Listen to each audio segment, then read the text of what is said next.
piare a tenno, dil dale sunava.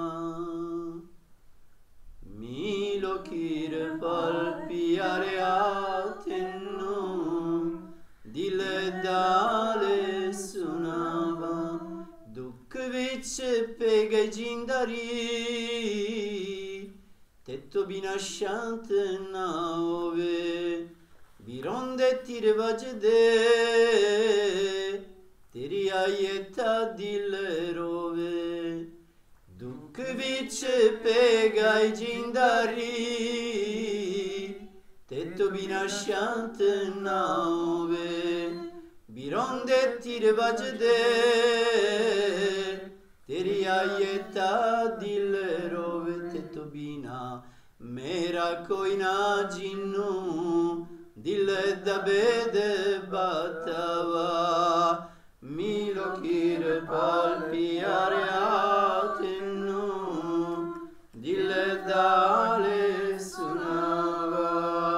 Milo kir pal piare a tennu, dil dale sunava. Yad teri ave sonia jaddo, sharanteri vich bende, tanne mane ove yujla jado, bole mitere sun lende. Yad teri ave sonia jado, sharanteri vich bende, tanne mane ove yujla jado, bole mitere sun lende. Da sakino dille fole che tere, age vasete pava. Milo kir pal piare a tennu, dile dale sunava. Milo kir pal piare a tennu, dile dale sunava. Dayakul malek di bane, ruadava pariaya, maujoi savanne di, sachenam da bandarilaya.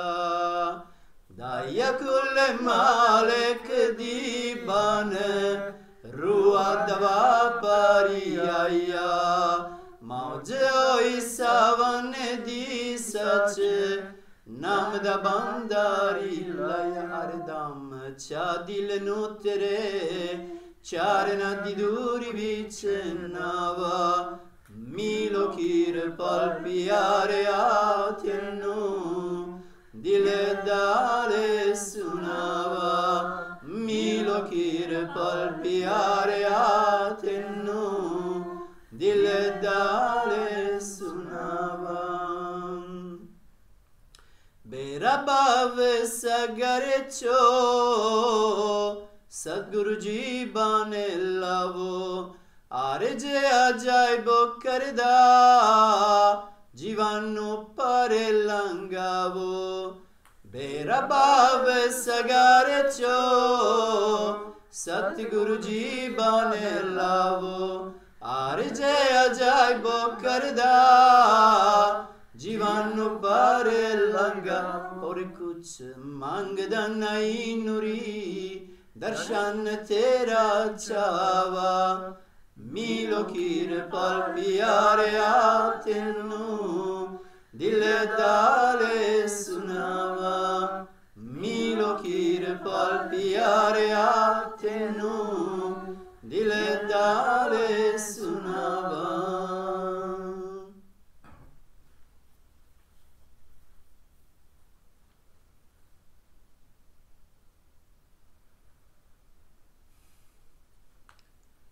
Meet me, O beloved Kirpal, so that I may tell you the condition of my heart.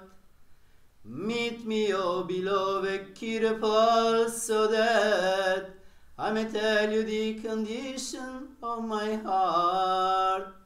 Life has become painful, without you peace does not come. The arrows of separation strike, and the heart weeps when I remember you. Life has become painful, without you peace does not come. The arrows of separation strike, and the heart weeps when I remember you. Except you, I have no one of my own, to whom I can tell this secret of my heart. Meet me, oh beloved, keep a pulse so that I may tell you the condition of my heart. Meet me, oh beloved, keep a pulse so that I may tell you the condition of my heart. Oh beautiful one, I remember you when I sit in your refuge. The body and mind become bright when I hear these sweet words. Oh beautiful one, I remember you when I sit in your refuge. The body and mind become bright when I hear these sweet words. To whom I could tell about my heart, I plead you. Meet me, oh beloved, keep a pulse so that I may tell you the condition of my heart. Meet me, oh beloved, keep a pulse so that I may tell you the condition of my heart. With the grace of the Almighty you came and became the merchant of souls. In the will of Savan he made you the treasurer of true Nam. In the will of the Almighty you came and became the merchant of souls. In the will of Savan he made you the treasurer of true Nam. I have only this desire in my heart, that I may bathe in the dust of your feet. Meet me, oh beloved, keep a pulse so that I may tell you the condition of my heart. Meet me, oh beloved, keep a pulse so that I may tell you the condition of my heart. Oh Satguru bring the boat from the ocean of life to the shore. Ajaib makes this request, ferry these souls across. Oh Satguru bring the boat from the ocean of life to the shore. Ajaib makes this request, ferry these souls across. I do not ask for anything else, I long for your radiant darshan. Meet me, oh beloved, keep a pulse so that I may tell you the condition of my heart. Meet me, oh beloved, keep a pulse so that I may tell you the condition of my heart.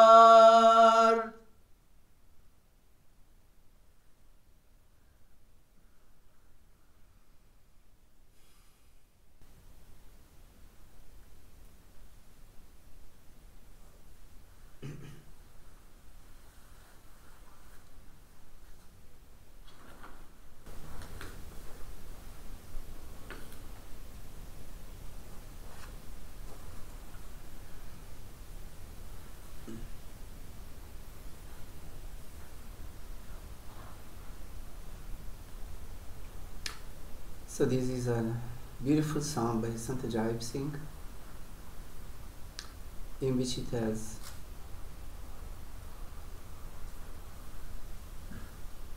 about his love, his faith, his hope, that he relies on Master Kripa. Mainly it's his love. Meet me, O beloved Kirpals, that I may tell you the condition of my heart.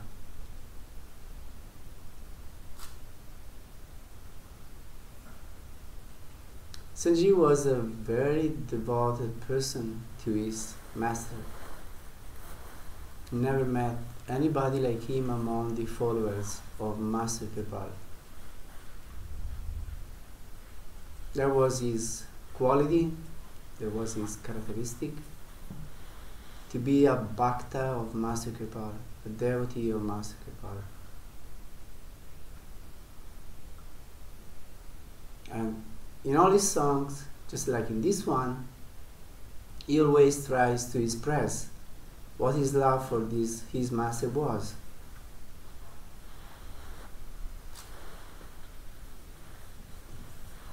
He used to say, no Ram, no Rahim, no God of any sort came to my rescue.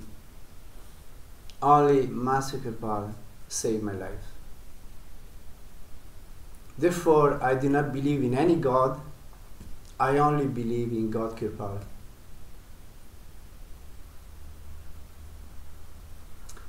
So that's what I learned from him.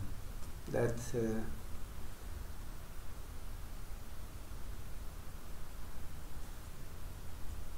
what we experience in our life, what's our experience about God, and where we perceive Him, and where we tune in with this power, that's where our God is. He used to say it's like a woman that wants to get married or loves somebody who existed centuries before because the person was very beautiful maybe, or very important, or any quality.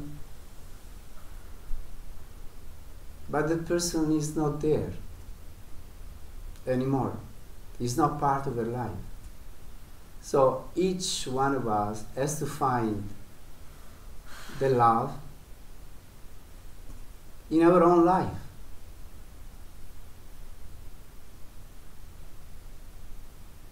Otherwise we are dreaming, we are in fantasies.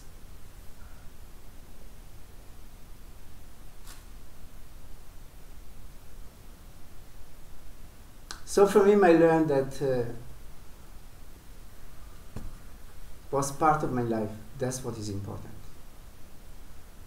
What's part of the life of others is their business, it's not my business.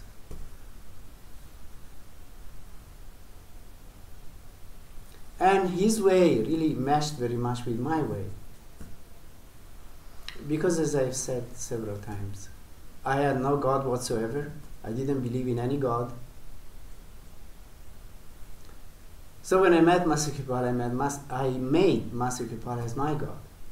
I thought if this Supreme Reality has a phase, I need to give a phase, then that will be the phase of this my Sadguru, because that's what I love, that's what I like. And that's where I perceive God.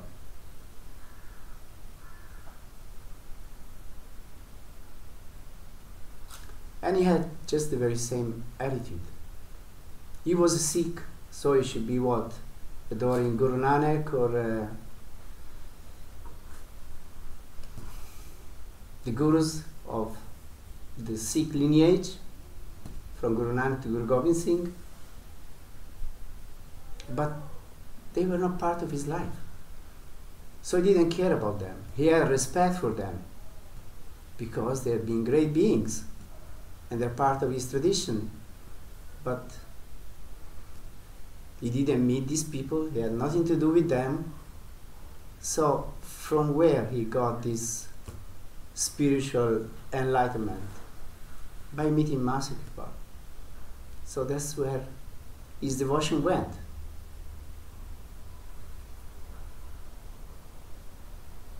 And to me it's very natural. It's a very intelligent attitude, very practical. And with this person I had a very long association. Today we are celebrating his birthday. So I want to talk about him. He was born on the 11th of September 1936.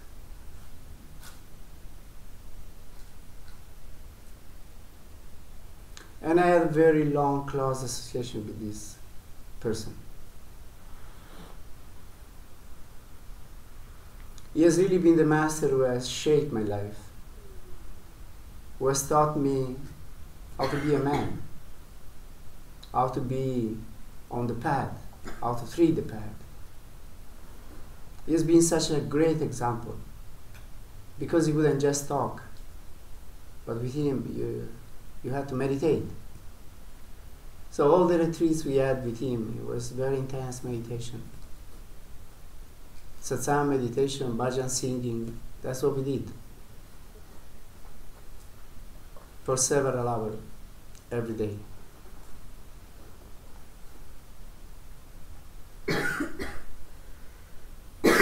So there was a very sudden falling in love with this person. I had already fallen in love with Master Kripal, and when he died I was desperate, because I thought, where am I going to get this kind of upliftment, this kind of grace and blessing?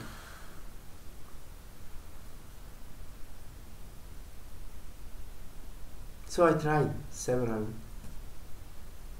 encounters, several meetings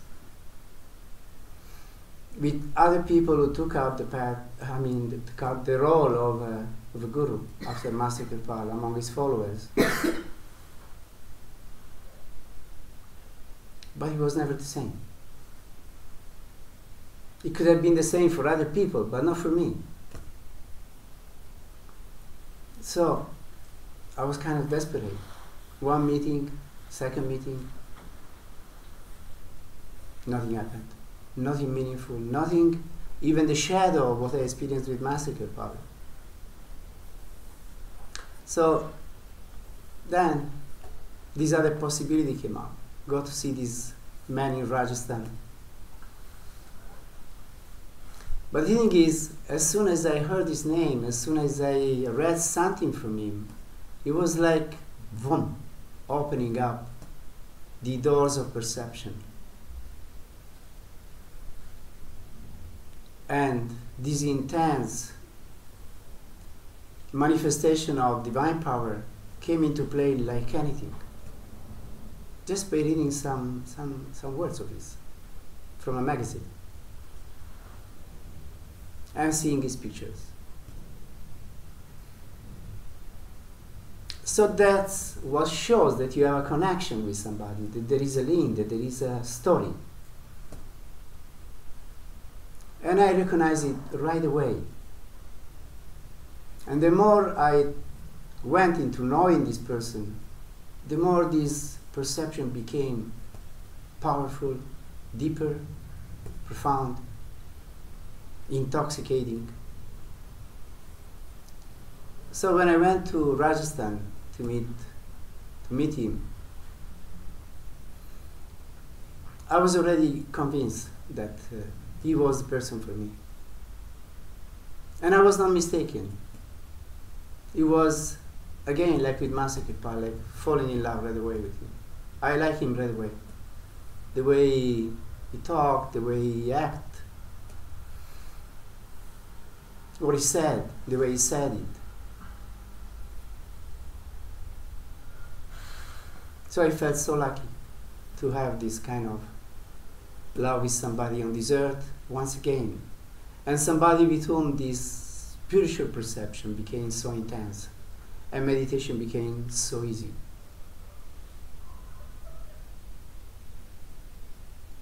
So this happened in 1977. Master Kripal left the body in 1974, and I went to see first time Sanjay in 1977, February 1977. And I spent a month and a half in India. I went the first time to Rajasthan, then I came back because there were groups of some 20 people like this at the beginning, And we had some 10 days program with him. Very intense meditation. Then we would go away and another group would come the next month. So I went to Delhi, I stayed in Delhi and I wait for the other group to come back and I went back again.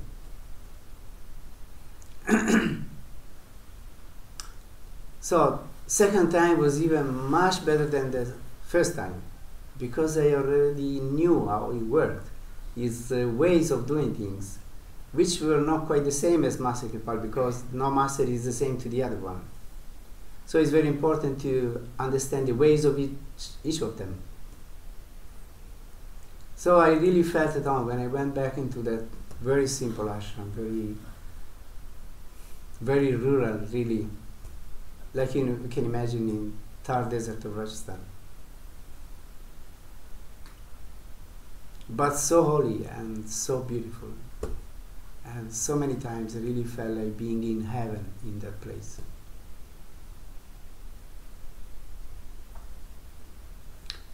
So other 10 days like these of very intense meditation. Then Sanji came to Delhi. And we had some 5 days program in Delhi. So he was invited in several places to give satsang in several homes, because Indians are like this, when there is a holy man, they like to invite that person in their home. So we would go with him in all these places and I would give prasad, there would be bhajan singing and darshan and stories and things. It was really very beautiful. Very magic 5 days. Then he went back to Rajasthan and I went back to Italy. And I was so tuned in with this person. My psyche was so saturated with this darshan that I dream of him every night. And if I sat in meditation, it would be right there. So it became very, very intense.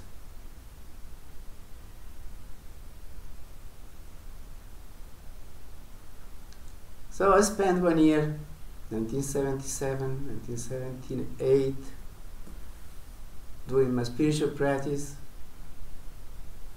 living my life. Then I went back again, 1978, to Rajasthan for another program. And each of these programs, they were for me so wonderful. I felt so good with him. I felt so uplifted. And I was always such a blissful state.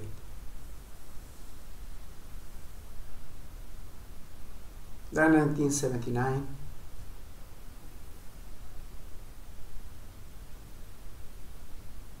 then 1980, I went to Bombay, what they call Mumbai now.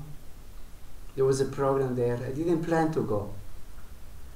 But one morning I was meditating. I was already living in this ashram where I live now, because up to 79 I was living in Milan. Then I moved there and I intended to go to Rajasthan but not to Mumbai. But one morning I was meditating and came so strong the message that I was supposed to go to Bombay. So I went to Bombay and they were organizing his program first or second time going to the West. He had been in the West already in 1977. But then in 1980 was again supposed to have a program in North and South America. So when I arrived, the person who was organizing the programs, which was Russell Perkins, he asked me, so do you want Sanji to come to Italy this time or not? I said, of course. So then Sanji told me, so you want me to come to your country? For how long you want me to come? Things like this. So it was very important, this my going to Bombay, because if I didn't go, then he wouldn't come to Italy. So they made the program and included also program in Italy. So I came in May 1980. and it was 4 days there, and there was some 100 people came, and I organized the whole thing by myself. And it rained a lot, but it didn't matter really, because we were all in such a blissful state, and everybody was very happy anyway. Somehow we managed to go through these 4 days, and it was really fantastic. The place, after this program, after this visit of Sanji, changed completely. The energy of the place became really something wonderful. So after he left and I found myself alone there, I really realized, my God, what a change this visit has brought to this place. It was such an incredible power, such an incredible energy. And I understood that this was really God's blessing on that place, and that place was going to mean something in the years to come. Because such a blessing does not come just for nothing. Whenever there is such a blessing, either on a person or on a place, that means that the place has a purpose in the divine plan. Then years went by. Every year I would go to Rajasthan and have a program with him. It was always wonderful. Sometimes I would get there, just meet his face to face, look into his eyes, and I would go in such a bliss, in such an ecstasy. I know it doesn't happen with everybody, but it may happen. It happens. If you have a special connection with the Master, it happens. And my connection with him, it was really and definitely very special. Then he came back to Italy in 1984, and he gave another program at my place. And there were some 150 people. We could organize ourselves a bit better. There were 3 buildings at the time. We built a barn to have Satsang, meditations in it. So it was a bit better organized. But the funny thing is that when Sanji arrived, he didn't have any voice at all. He had been in New Hampshire in America and given a program of 10, 11 days. It was raining there, it was damp, so he lost his voice completely. So when we arrived, he couldn't talk. Really, couldn't utter a word. So, well, the first days we met and we just sang bhajans, that's all we did, and have his darshan. Then there were some doctors that gave him pills and stuff to make his voice recover. So on the 3rd day, the last day, he was able to give a satsang. And I was translating all the interviews which he gave to people. So people would come in and say some things, ask a few things. And he would just look at them and say, "Are you initiated?" And he would say yes or no. And most of them were not. So they would say no. So he would say, "So you know what to do. You study the teachings of the path and then take initiation through Sirio." That's what he said. To all of them.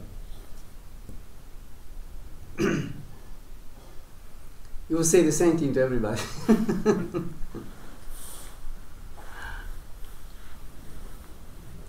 So it was 1984. Then again, every year I would go to Rajasthan up to 1989 when he came back again to Italy. And this time he came back for 8 days. We were able to build that house, which is there at the ashram for him now. So he could stay in that house, and he felt very good there, really. And there was, usually in Europe we would give programs of 3-4 days, but he stayed there for 8 days.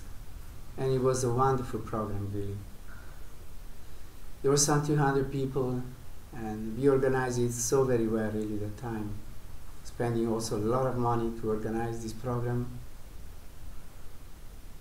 And everybody was super impressed and super happy. people came from South America, from North America, and from several countries of Europe.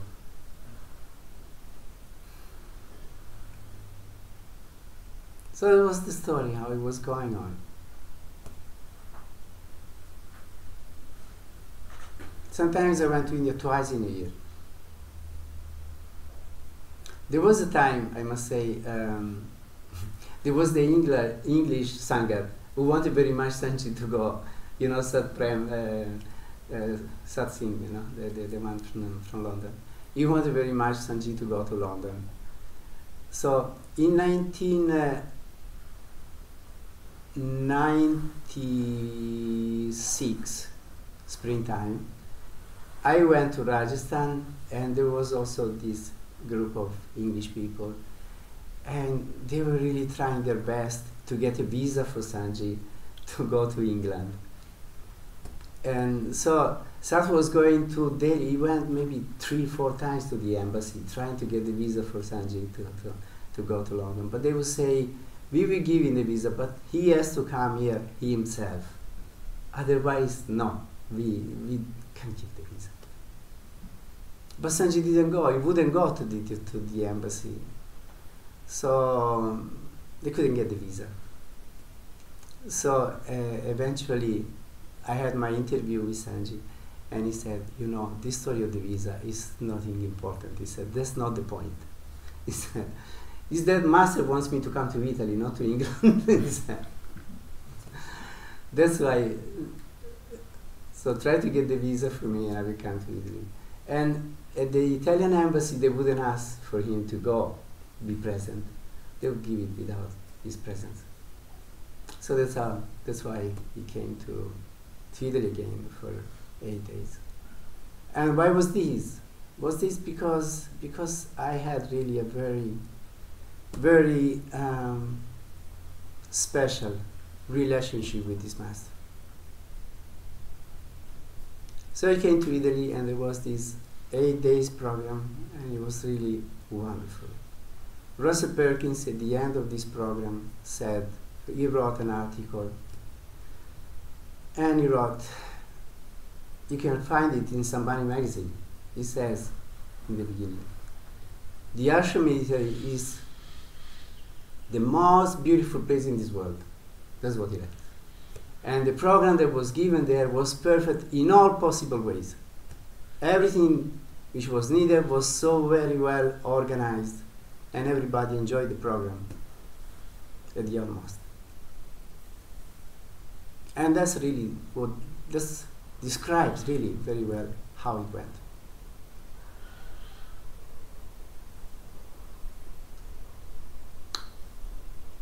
Sorry, I made a mistake. This happened in 1989. This program in Ripolla. The last program which Sanji gave in Italy was 1996, but there was not at the ashram because there were too many people. It came some 500 people for this program.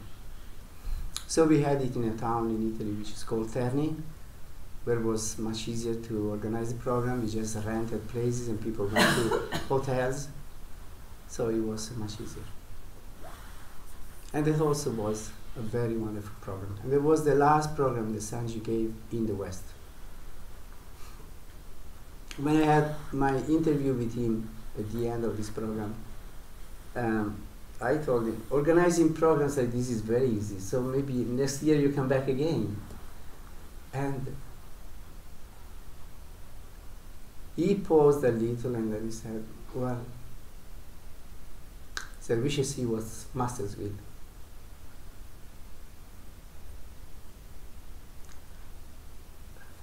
And to me, that meant that that was the end of it.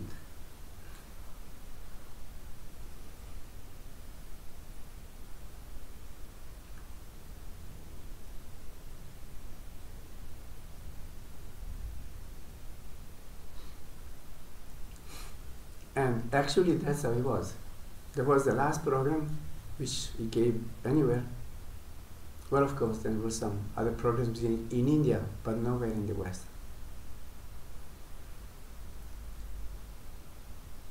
So, with this master, I had such a wonderful 20 years. so much happened, which really shaped my person, my psyche, my spirit, my everything.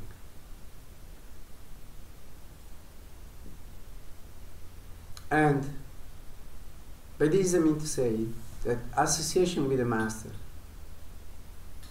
if it is real and if it is lived with the proper attitude, with the right attitude, it's so beneficial. It really transforms you very deeply and makes you into the image of the person with whom you associate. That's the effect of darshan. That's the effect of spending time with the Master. You become like the object of your devotion.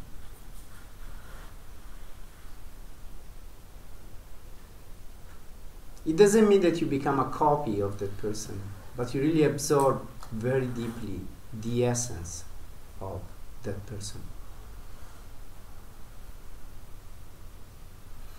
I went to attend a program in America once, in Sambani Ashram in New Hampshire.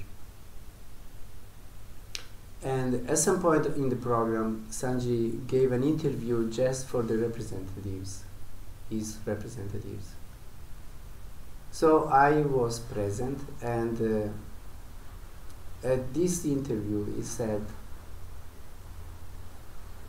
"It's really true that we become like the person we spend time with." So when you came to me, all of you, you were young, you had either black hair, black beard, or blonde, whatever. Now you have all become gray or white, he said. So it's really true that we become like the person we spend time with, because he had a white beard, of course. And that interview was for me the most wonderful time I spent with him. And even before I entered into the room, there was, for me, I don't know how it was for others, everyone speaks for himself, but for me, I had the most wonderful and powerful perception of the divine power. And that darshan which he gave me on that occasion, it was really what you can understand as when a master transfers his power to another person. That's how it was for me. That was the most extraordinary time, which was brief. But for these things you don't need a lot of time. When the time is ripe and ready, then these things do happen, just in a second.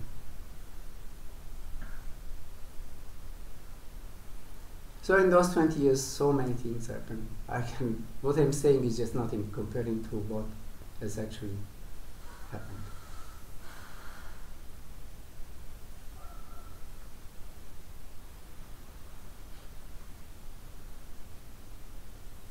So are the stars of my life. Master Kripal and Sanji are the stars of my life. The sun, the star, the moon, everything. I understand Master Kripal to have been and to be my God. And Sanji, he has been my Guru. The one who has really shaped my life.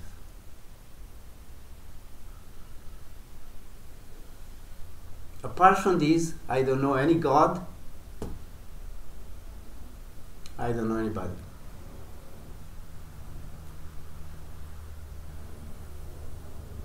I only believe in what I've experienced in my life, what's real for me.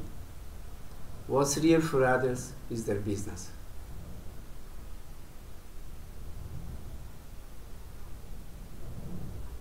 The way I am, there couldn't be any other way. I can't be a worshipper of anybody from the past. I can't believe in any religion. I can't believe in any concepts that these religions give about God. So the only way for me was through living people, living real people. And that's how it has been.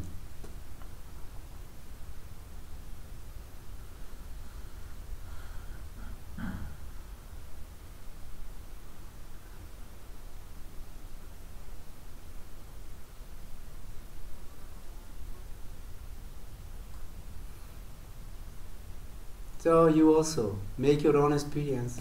Don't rely on the past. Stories of masters of the past. What do you have to do with them? This Messiah, this prophet, this and that. You never met them. What you have to do with them?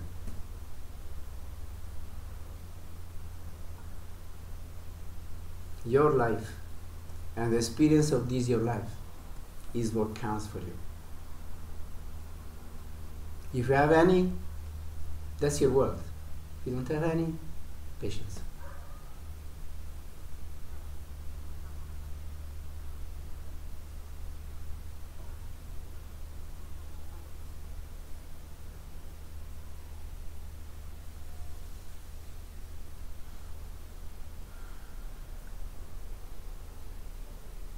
Sometimes people ask me, are you Hindu?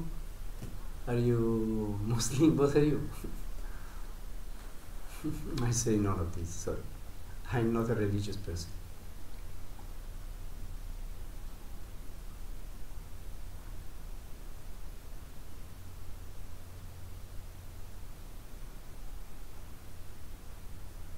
Just a seeker of truth.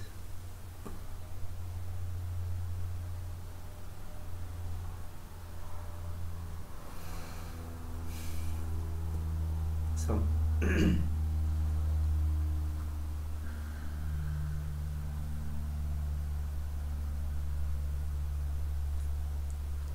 I thank my masters for anything they've given to me, and I thank my master for every good that comes out of me, and you can thank them for any benefit that you get.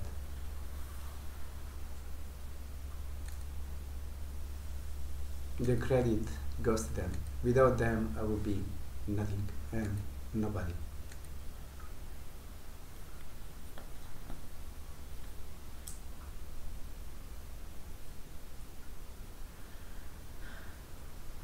Sanji used to say, I was worthless. I was not worthy a penny. But I met Master Kripal, and he made my body precious. So it's the same for me. I wasn't worthy a penny, but I met Master Kripal and I met Sanji, and they made me precious.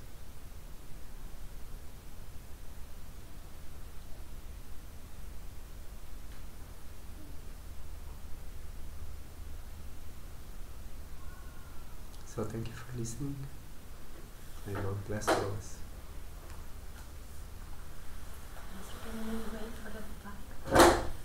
We do it now. Do you want to do it after the singer? If you prefer, maybe better.